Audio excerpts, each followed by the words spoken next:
आरोपण का सिद्धांत। इस नियम के अनुसार क्या होता है, किसी बिंदु आवेश पर अन्य सभी आवेशों के कारण, मतलब किसी बिंदु आवेश Q1 पर अन्य बिंदु आवेश Q2 व Q3 व Qn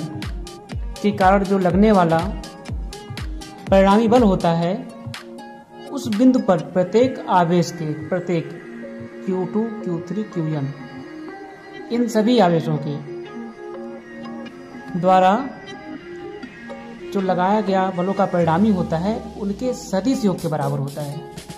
अर्थात हम कह सकते हैं कि किसी बिंदु आवेश पर अन्य सभी आवेशों के कारण लगने वाला बल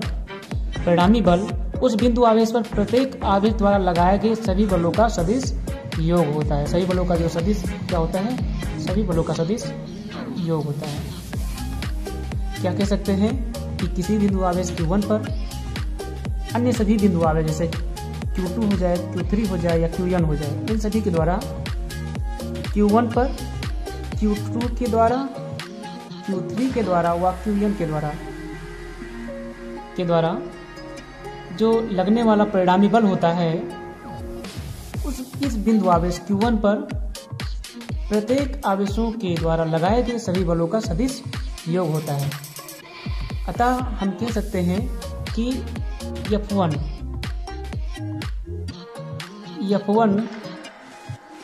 इक्वल हो जाएगा, F1 equals vector F12 plus F13 vector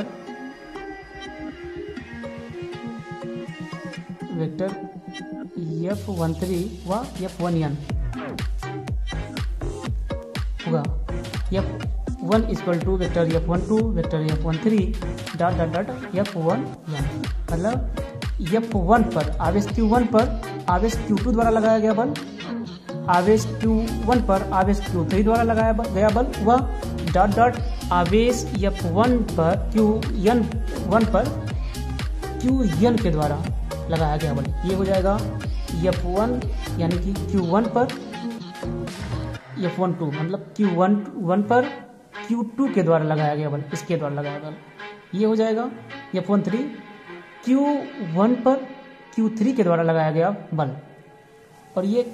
F1 पर Qn के द्वारा लगाया गया बल। तो हो जाएगा इन सभी के बलों के जो परिणामी होगा उनके सदिशों के बराबर हो जाएगा। हम कह सकते हैं, चलिए ठीक है, माना किसी निकाय में n आवेश है Q1, Q2, Q3 dot dot dot dot Qn है। ये कोई हमारा सिस्टम है और इस सिस्टम में n आवेश है, जैसे कि Q1, Q2, Q3 dot dot Qn उपस्थित है, तथा Q2, Q3 dot dot Qn, Q2, Q3 और Qn के सापेक्ष Q1 की स्थिति सदिश,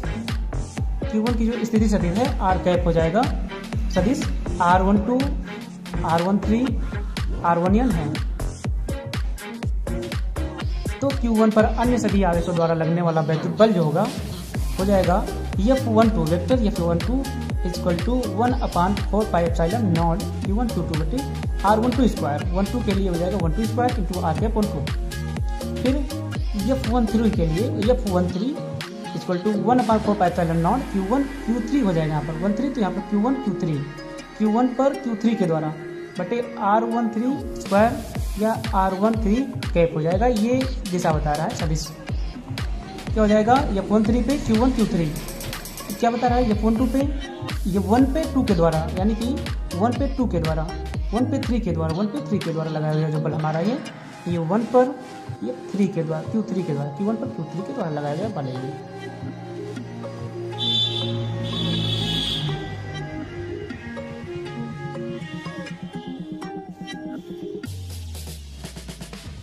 इसी प्रकार हम कह सकते हैं कि F1n बराबर क्या हो जाएगा हमारा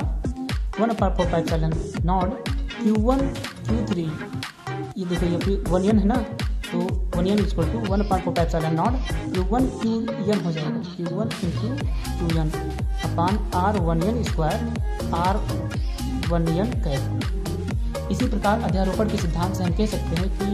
F1 बराबर F1 F2 मतलब F1 पर लगाया गया जो बल, तो Q1 पर Q2 के द्वारा, Q1 पर Q3 के द्वारा और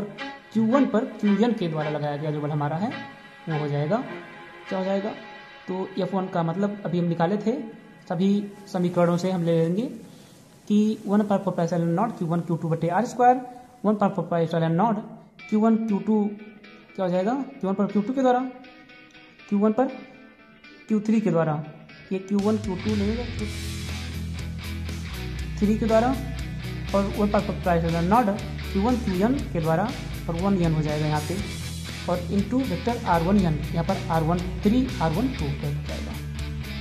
इस प्रकार से हमारा जो सभी से हो जाएगा परिणामी, हम यहाँ पर ले लेंगे कॉमन 1/4πε0, इसमें पाया जा रहा है, इसमें भी पाया जा रहा है और इसमें भी पाया जा रहा है, तो 1/4πε0 और Q1 इसमें भी, Q1 इसमें भी और Q1 इसमें भी पाया जा रहा है, तीनों में से Q1